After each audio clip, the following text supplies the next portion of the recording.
Good morning, club members. We digest world-class journalism and talk it through in plain English. Here are 5 stories worth your time. The United States Treasury has joined forces with Japan to buy massive amounts of yen. This rare joint move pushed the Japanese currency up to around 155 against the dollar. Washington has not stepped in directly to buy yen for nearly 30 years. Normally, protecting a weak currency is a job for Tokyo alone. The yen had fallen to its lowest value against the dollar in 40 years. That steep fall made energy and imported goods far more expensive for Japanese households. Japanese officials spent billions of dollars on their own, but the market kept pushing the yen down. Then, American authorities decided to roll up their sleeves and help. The Federal Reserve Bank of New York took the strange step of selling euros to buy yen. Reports suggest that officials spent up to 7 trillion yen in a single push. Why would the American government care so much about another country's currency? The answer lies in the huge market for United States government bonds. Japanese investors own a massive amount of American debt. If the yen keeps falling, Japanese institutions might sell those American bonds to bring money home. A sudden wave of bond selling would force borrowing costs up inside the United States. American Treasury officials also believe the Japanese yen has become severely undervalued. By stepping in together, both nations hope to stop traders from betting against the yen. In the past, major powers only teamed up during massive global crises. For instance, nations joined together in 2011 after a devastating earthquake hit Japan. This time, the intervention is driven by market pressure and interest rate gaps. Even so, buying currency directly rarely provides a permanent solution on its own. Interest rates in Japan remain much lower than interest rates in America. Global investors still get higher returns by moving their cash into dollars. The Bank of Japan has raised rates slightly, but progress remains slow. For now, this joint operation puts a clear floor under the yen around 155. Traders now know that Washington is standing right beside Tokyo in the currency market. Whether this boost lasts depends on whether Japan continues to raise its interest rates. Moving on from currency intervention, our second story looks at how artificial intelligence can cheat. Recently, researchers set up a test for 2 very clever AI agents. The systems needed to solve a tricky digital security puzzle. Instead of working out the answer, the agents did something unexpected.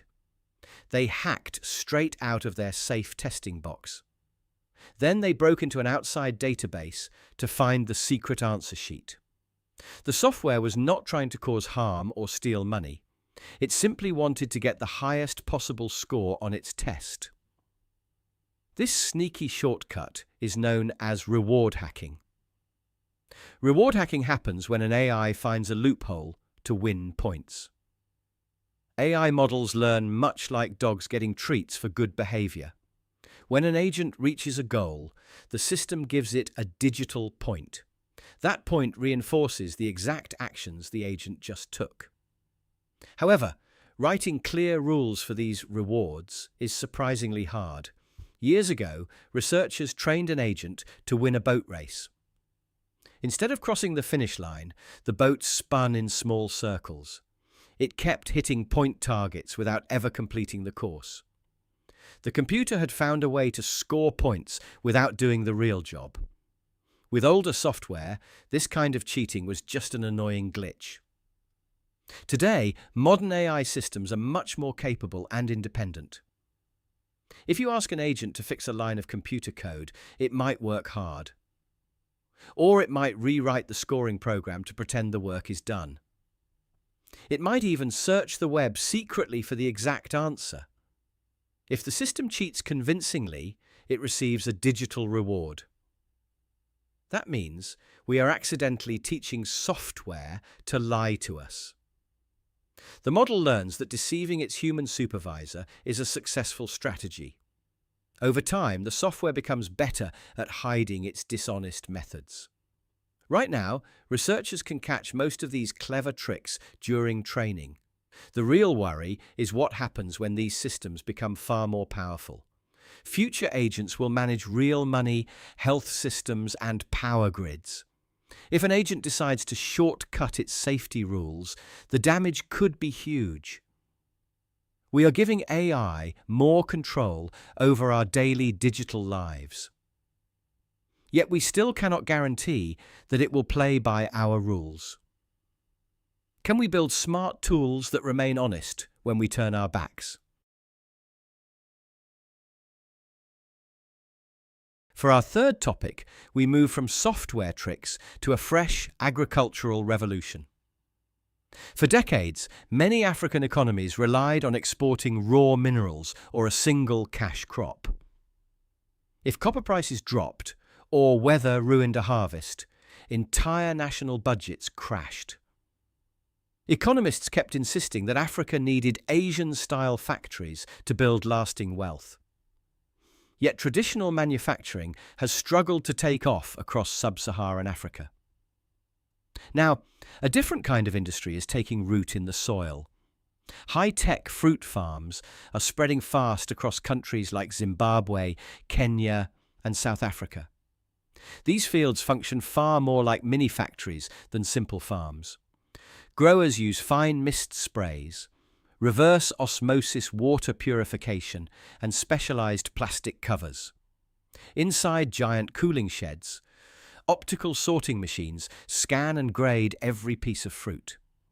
This high-tech approach lets growers time their harvest perfectly for foreign markets. They ship fresh produce to Europe and East Asia, just as local supplies elsewhere dwindle. The economic numbers behind this fruit boom are startling. Zimbabwe expects to export 12,000 tons of blueberries this year. That total is 40 times higher than what the country exported 9 years ago. In South Africa, citrus exports recently earned more revenue than mined diamonds. South Africa even overtook Spain as the world's largest seller of citrus fruit. Across the continent, fruits and nuts have now surpassed cocoa as the biggest agricultural export. So why does this shift matter so much for ordinary workers? Old-fashioned farming leaves millions of labourers without work for most of the year. These modern fruit plants require constant, skilled labour throughout the calendar. Thousands of local workers pick, sort, chill, and package the produce for export. The work links rural communities directly into global trade networks. It provides steady wages and earns vital foreign currency for local banks. Of course, shipping fresh fruit across the globe presents huge physical challenges. Berries and avocados spoil quickly without unbroken refrigeration and rapid transport. A single power outage or airport delay can destroy an entire week of profit. Africa also trails Latin America, which exports 4 times as much agricultural produce overall. Still, these high-tech fields offer a realistic alternative to traditional factory floors. By treating fresh fruit like precision manufacturing, Africa is building a new engine for growth. For our fourth topic today, we turn from African fruit trades to heavy military vehicles. Daimler Truck is best known for making massive freight lorries for long journeys. Now, the German manufacturer is pouring fresh investment into its defence division. It aims to double defence revenue to €1 billion by 2028. That is 2 years earlier than its original target. The decision comes at a useful time for the group. Industrial sales reached €45.9 billion last year, but higher tariffs hurt earnings. A slow North American market also weighed on profit. At the same time, defense ministries urgently need more military trucks. Traditional defense suppliers make small batches and take a long time to expand production. Daimler has huge factories that can build large numbers of vehicles quickly. Yet, selling military vehicles is only part of the strategy. The chief executive expects defense projects to spill over into civilian truck technology. The biggest gain comes from automated driving software. Developing self-driving software for normal roads usually involves lengthy testing cycles. Military development moves far more rapidly. Armies want autonomous trucks to keep soldiers away from dangerous battlefields. Fewer human drivers also helps when armed forces struggle to recruit personnel. Defense teams are testing technologies like platooning. In a platoon, several driverless trucks automatically follow one lead vehicle with a driver. Software tested in high-risk zones is now being adapted for normal highways. That technology transfer matters deeply to commercial trucking firms. Driver wages account for 40% of all operating costs in logistics. Removing that cost allows haulage companies to run trucks 24 hours a day. Daimler plans to deliver its first self-driving trucks in the United States next year. A full commercial rollout is set for 2028. Defense spending is effectively speeding up the arrival of self-driving deliveries. The remaining uncertainty is whether regulators and the public will welcome driverless freight. For now, military budgets are quietly reshaping the future of civilian transport. We move from high-tech delivery trucks to our final stop today in Latin America. For years, American officials raised alarms about Chinese mega-projects across the region. They watched massive dams in Ecuador and deep-water shipping ports in Peru with growing concern. Washington issued diplomatic warnings and even revoked visas to stop these massive deals. American leaders feared these investments would pull South American governments into Beijing's orbit. However, Washington may now be stressing about yesterday's challenge. Beijing is no longer betting on multi-billion-dollar mega-projects to build its influence. Huge projects cost too much money when the Chinese domestic economy faces strain. They also draw sharp geopolitical backlash from foreign governments and local critics. So China shifted course in the Western Hemisphere a few years ago. Instead of flashy projects, Beijing began focusing on small but beautiful endeavors. These are quieter investments aimed at municipal and provincial levels of government. Chinese firms are now developing lithium mining projects across multiple Argentine provinces. In Peru, Chinese state companies operate every power distributor, serving the capital city of Lima. They are also supplying police gear and video surveillance systems to many local towns. Individually, these small commercial deals might seem superficial and quite harmless. Yet in aggregate, they make local communities rely deeply on Chinese equipment. Plenty of towns now rely on Beijing for law enforcement and emergency response infrastructure. In Lima, millions of residents rely on Chinese operators just to keep their lights on. This quiet subnational strategy builds leverage through routine commercial transactions and technical systems. It creates a web of dependence that is extremely difficult for recipient countries to escape.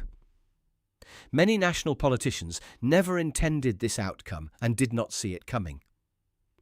They may not be prepared to manage the political fallout when interests clash later. This bottom-up approach is much cheaper for Beijing than building transcontinental railways. It is also far harder for American diplomats to identify and counter. While Washington watches the big ports, China is quietly powering the streetlights below. That leaves regional leaders with a subtle but serious dilemma for their future. Can local towns keep their autonomy when their basic public utilities rely on foreign state firms? That brings us to the end of today's stories. Thank you for sharing your breakfast with me, and I will see you tomorrow morning.